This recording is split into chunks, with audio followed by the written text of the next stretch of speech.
Hello students, तो हम लोग कर रहे हैं class 12th mathematics chapter number 2 inverse trigo और उसके अंदर चल रही है एक्सरसाइज नंबर 2.2 पार्ट 3 सॉल्यूशंस कर रहे हैं हम लोग बेसिकली। आज हम लोग करने वाले हैं question number 11 onwards. Question number 11 क्या है वो देख लेता हूँ, मैं स्क्रीन पे लिखता हूँ। Find the values of each of the following. Question है हमारा, फाइंड करनी है हमको values, find values of each of the following. ठीक है, तो सबसे पहला क्वेश्चन है 11th, जहाँ पे लिखा हुआ है 10 इनवर्स और उसके बाद है 2 कॉस, फिर है साथ में 2 साइन इनवर्स हाफ। करेक्ट। तो ये दिया हुआ है हमको और बोल रहा है इसकी वैल्यू बताओ जरा कैसे करोगे सॉल्व। तो देखो, सबसे पहले जो इनर पार्ट है जो लिखा हुआ है इसका, उसको ठीक कर देते हैं हम लोग। क्या दिया हुआ है हमको यहाँ पे? Sine inverse half. आपको पता है प्रिंसिपल रेंज यानी कि प्रिंसिपल वैल्यूज ही लिखनी होती है हमको। तो साइन इनवर्स हाफ यानी कि या तो फर्स्ट क्वाड्रेंट का आंसर होगा या तो फोर्थ क्वाड्रेंट का। फोर्थ में नेगेटिव होता है sine, that is why first quadrant का आंसर होगा कितना? π/6, 30 डिग्री आ गया हमारे पास। अब उसके बाद आप क्या कर दोगे, नेक्स्ट स्टेप में लिख दोगे यहाँ पे 2 कॉस, 2 साइन इनवर्स था ना हमारे पास, तो 2 टाइम्स π/6 हो जाएगा, जो कि कितने के बराबर हो जाएगा? तो आपका जवाब हो जाएगा π/3 के। अब π/3 कितना होता है? तो आप बोलोगे 60 डिग्री। तो 60 डिग्री का भी अगेन क्या होगा? हाफ। कितना आ गया यहाँ से? 1 आ गया। ठीक है, तो आई होप इतनी सी बात आपको यहाँ पे समझ में आ गई होगी। विच इम्प्लाइज हमसे क्वेश्चन में बोल रहा है 10 इनवर्स 1 बताओ जरा। अब 10 इनवर्स 1 भी फर्स्ट एंड फोर्थ क्वाड्रेंट का ही आंसर होगा, तो ये आंसर होगा फर्स्ट क्वाड्रेंट, क्योंकि फोर्थ क्वाड्रेंट में तो नेगेटिव होता है ना 10। तो यहाँ पे जो नंबर दिया हुआ है 1 वो पॉजिटिव है, इसलिए ये आंसर हो गया। आई होप समझ में आ गया होगा। बिल्कुल बेसिक क्वेश्चन है, कुछ खास नहीं है। क्वेश्चन नंबर 11 के बाद अब क्वेश्चन नंबर 12 देख लेते हैं। ठीक है, तो क्वेश्चन नंबर 12 में बोल रहा है हमसे कि अगेन निकालनी तो वैल्यूज़ ही हैं इसमें भी, बस हमको ये बोल रहा है कि कॉट 10 इनवर्स ए प्लस कॉट इनवर्स ए, ये दे रखा और बोल रहे हैं इसकी वैल्यू बताओ जरा कितनी होगी। ठीक है, तो कैसे कर सकते हैं? देखो, एक तो तरीका यहाँ पे ये है कि आप पहले ना गेस कर लो हिट एंड ट्रायल मेथड से कि क्या आंसर आने वाला है। सपोज मैं मान लेता हूँ, ये आपको बस समझाने के लिए मैं बता रहा हूँ कि आप इसको सोच सकते हो अगर एग्जाम में कभी अटक जाओ कि कैसे करेंगे। सपोज कर लो ए की वैल्यू 1 है। सपोज क्या कर लिया आपने? ए की वैल्यू 1 है, तो देखो यहाँ पे कितना आ जाएगा? 10 इनवर्स ए कितना होता है? π/4 हो जाएगा, है ना। और यहाँ से कॉट इनवर्स ए भी कितना हो जाएगा? आप बोल दोगे π/4। और ये कितना हो जाएगा? कॉट 90 डिग्री ना।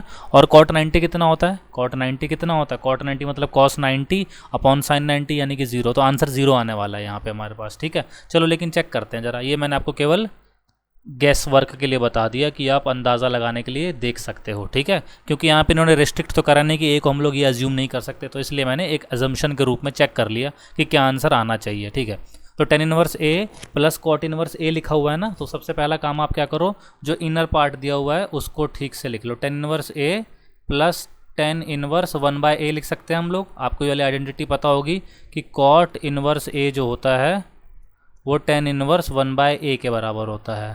ठीक है, तो clearly A can't be 0 here. Okay, तो 10 इनवर्स ए प्लस 10 इनवर्स 1/a लिख दिया मैंने। अब आप मेरे को एक बात बताओ, हम लोगों ने क्या पढ़ा है? हम लोगों ने एक कंडीशन और पढ़ी हुई है, वो क्या है? 10 inverse x plus 10 inverse y वाला हमने फॉर्मूला पढ़ा हुआ है ना। 10 इनवर्स x प्लस कितना? 10 इनवर्स y। तो मैं वो फॉर्मूला लिखने जा रहा हूँ और उसके बाद फिर आगे करते हैं हम लोग सॉल्व। तो 10 इनवर्स, थोड़ा पेज पहले स्क्रॉल कर देता हूँ, 10 inverse x plus 10 inverse y कितने के बराबर होता है? तो आपका जवाब होगा ये 1 + xy के बराबर। ठीक है, 1 - xy के बराबर। अब एक बात जो यहाँ पे ध्यान देनी है वो कौन सी वाली है कि xy की जो वैल्यू होती है, xy की वैल्यू क्या होती है? लेस देन 1 होनी चाहिए, है ना। अब यहाँ पे अगर आप ध्यान से नोटिस करोगे तो आपको एक पार्ट दिया हुआ है a और एक पार्ट क्या दिया हुआ है? 1/a दिया हुआ है। सही बात है ना। तो इसका मतलब क्या हो जाएगा? इसका मतलब तो ये हो गया ना यहाँ पे कि हमारे पास जो वैल्यू यानी कि जो प्रोडक्ट आने वाला है वो कितना आने वाला है? वो तो 1 आने वाला है। तो क्या उस केस में ये अप्लाई कर सकते हैं हम लोग इस फॉर्मूला को?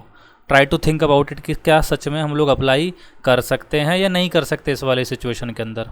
क्या लगता है आपको? कोई और आइडेंटिटी है, कोई और फॉर्मूला है ऐसा जो हम लोग अप्लाई करें इसके बिना?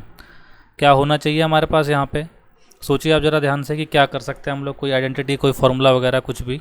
तो आपको यहाँ पर एक चीज़ समझ में आ जाएगी, वो ये है कि instead of applying this formula, because देखो यहाँ पे लिखा क्या है, यहाँ पे इस बंदे ने लिखा है एक्स वाई की वैल्यू लेस देन 1 और आपने अप्लाई कर दिया क्या? बट हेयर क्या बोल रहा हूँ मैं, here x y equal to 1 because x का वैल्यू कितना है, ए है, एंड y का वैल्यू कितना है, 1/a है। ठीक है, कई सारे बच्चों को पता होगा इसका सीधा आंसर क्या है, लेकिन मैं यहाँ पे थॉट डेवलप कर रहा हूँ, इसलिए थोड़ा ध्यान दीजिएगा कि क्या करना है, क्योंकि एग्जाम में क्या होता है अचानक से ना कभी कभी क्लिक नहीं करती बातें। ठीक है, तो इसलिए वैसे तो सबसे बेस्ट मेथड तो यही था कि आपको इससे सीधा आंसर मिल जाएगा, लेकिन यहाँ पर आपने नोटिस किया क्या हुआ, ये चीज़ जो है ना बहुत बड़ी कॉशन है, कई लोग यहाँ पर अप्लाई करके फंस जाते हैं। ठीक है, तो मैं समझाना चाहता हूँ आपको कि आप अगर ऐसा अप्लाई करोगे तो गड़बड़ है, क्योंकि यहाँ पे देखो कंडीशन में साफ साफ लिखा है कि एक्स वाई की वैल्यू लेस देन 1 होनी चाहिए। ओके, तो क्या करना चाहिए, जो हमारा एक्चुअल सोल्यूशन है देखो वो कैसे निकालेंगे हम लोग, बहुत ईजी है, कुछ चिंता वाली बात नहीं। आपको ना एक बेसिक सा फैक्ट पता होना चाहिए था, वो ये होता है कि tan इनवर्स एक्स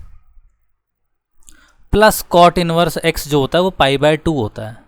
ठीक है, ये भी एक खुद की आइडेंटिटी है, अगर आपको ये याद थी तो बहुत बढ़िया, और नहीं याद थी तो देखो आप ऐसे अटक सकते थे, यहाँ पे इस वाले मेथड को आप अप्लाई करने की कोशिश कर बैठते और इससे गड़बड़ हो जाती। ठीक है, तो सीधा इसलिए आप क्या करिए, इसको याद रखें, tan inverse x plus cot inverse x कितना होता है, π/2, ये मैंने ऑलरेडी प्रूव कर दिया है। ठीक है, इसलिए मैं यहाँ पे इसको नहीं शो करने वाला हूँ दोबारा से। तो देयरफॉर हमारा जो क्वेश्चन था वो क्या था, cos π/2, जो मैंने आपको ऑलरेडी बता दिया था 0 है। ठीक है, और आपको मैंने गेस वर्क के थ्रू भी बता दिया था, इनकेस आपको आइडेंटिटी नहीं भी याद होती ना तब भी आप इसको इजीली सॉल्व कर सकते थे, कोई चिंता वाली बात नहीं थी। ठीक है, तो चलिए अब हम लोगों ने कर लिया क्वेश्चन नंबर 11 भी और क्वेश्चन नंबर 12। अब आते हैं क्वेश्चन नंबर 13 की ओर। क्वेश्चन नंबर 13 में क्या कह रहा है हमको, अगेन निकालनी तो इसमें भी वैल्यू ही है हमको। ठीक है, तो क्या क्वेश्चन है ये, tan इनवर्स, मैं लिख देता हूँ, tan इनवर्स नहीं है, tan है, tan यहाँ पे हो जाएगा, पहले बाहर एक सेकेंड इसको ठीक से लिख देते हैं, tan के बाद यहाँ पे हाफ और फिर लिखा हुआ है साइन इनवर्स, काफ़ी लंबा सा क्वेश्चन दिया हुआ है, 2x/1 + x²।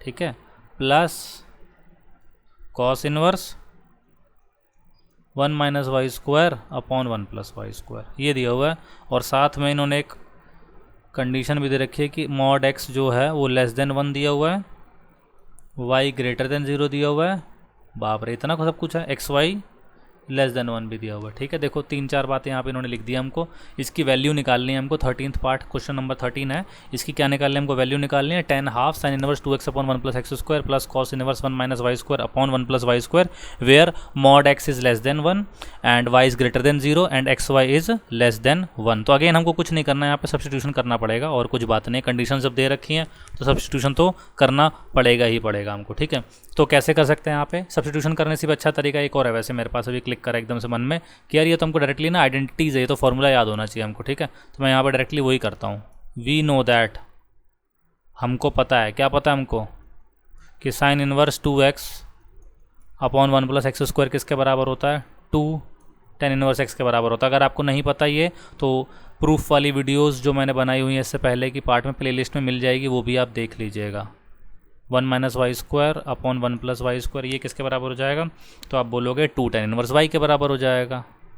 ठीक है, ये दोनों बातें आपको याद होनी चाहिए। तो विच इम्प्लाई सीधा हम लोग क्या बोल सकते हैं, tan हाफ और ये 2 tan inverse x plus tan inverse y हो जाएगा। ठीक है, ये वाला 2 गया इससे, तो क्या बन गया क्वेश्चन बन गया tan इनवर्स x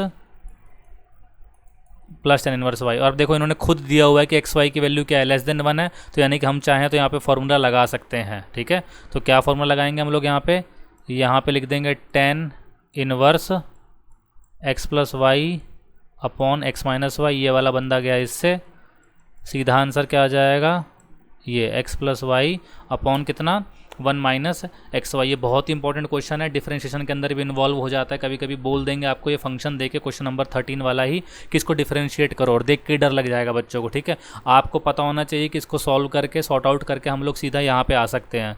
तो यानी कि whenever you need to differentiate the question number 13, you can directly differentiate this star marked part instead of the whole question. ठीक है, आप इजीली सॉल्व कर दोगे, यहाँ से कोई दिक्कत भी नहीं होगी फिर आपको। चलो अब आगे बढ़ते हैं नेक्स्ट क्वेश्चन की ओर। क्वेश्चन नंबर है 14। क्वेश्चन नंबर 14 में क्या लिखा हुआ है, अगेन वैल्यू ही निकालनी है, इस बार x की हमको वैल्यू निकालने को बोल रहा है इस क्वेश्चन में, x की वैल्यू निकालना लिखा हुआ है, फाइंड x की वैल्यू निकालो जब साइन इनवर्स 1/5 है यहाँ पे, प्लस कॉस इनवर्स x जो है वो किसके बराबर गिवन है, 1 के बराबर गिवन है। ठीक है, इतनी सी बात आपको यहाँ पे गिवन है। आपसे बोल रहा है कि x की वैल्यू बताओ जब ये दे रखा है। देखो ये तो बहुत ईजी हो जाएगा, पता है कैसे, आपको एक बात पता है, आप सीधा यहाँ से बता सकते हो कि यार ये बंदा जो है ना ये π/2 होगा। ठीक है, हे यार आप बोल सकते हो ना sine inverse 1/5 plus cos inverse 1/x must be equal to sine inverse 1, और साइन इनवर्स 1 कितना होता है, तो आप बोलोगे π/2। ठीक है, ऑल्सो आपको एक और बात पता है यहाँ पे कि साइन इनवर्स क्या बोले हम लोग यहाँ पे, x ले लेते हैं, ये आइडेंटिटी है। ठीक है, sine inverse x plus cos inverse x किसके बराबर होता है, π/2 के बराबर। यहाँ देखो और यहाँ देखो, यहाँ पे भी राइट हैंड साइड क्या है, π/2 दे रखा है, और लेफ्ट हैंड साइड देखो यहाँ पे दोनों में x दे रखा है ना। तो यानी कि इसका मतलब क्या हो गया, हम लोग सीधा ये बोल सकते हैं विच इम्प्लाइज कि sine inverse 1/5 plus cos inverse x must be equal to what. आप क्या बोलोगे यहाँ से, ये किसके बराबर होगा, ये इस फॉर्मूले के बराबर होगा, है ना, इस फॉर्मूले के बराबर होगा, क्योंकि दोनों के दोनों तो π/2 के बराबर गिवन है। विच इम्प्लाइज कंपेयर करेंगे अगर हम लोग सीधा, तो हमको आंसर क्या मिल गया, x की वैल्यू भी कितनी होनी चाहिए, 1/5। यहाँ से मैंने कंपेयर करके देख लिया। ठीक है, तो इतनी सी बात आपको यहाँ पे समझ में आ गई होगी, कोई प्रॉब्लम रही नहीं होगी। ठीक है, बेसिक आइडिया आपको क्या करना था, आपको बस ये करना था कि जो LHS में जो साइन गिवन है ना, उसको आप क्या कर दो RHS में ले जाओ। आपको दिखा क्या, π/2 दिख गया यहाँ पे, और π/2 के आपको एक ऑलरेडी एक ओरिजिनल आइडेंटिटी याद ही है। वो आइडेंटिटी क्या है कि भाई sine inverse x plus cos inverse x जो है वो π/2 के बराबर होता है। तो मैंने कंपेयर करा तो मुझे समझ में आ गया कि ऐसा तभी हो सकता है जब x की वैल्यू भी क्या हो, 1/5 हो, क्योंकि इन दैट केस ओनली ना दोनों की दोनों वैल्यूज़ मैच करेंगी, और तभी हम लोग बोल सकते हैं π/2 है। ठीक है, और इस तरीके से हम लोगों ने इसको सॉल्व करा है बस। ठीक है।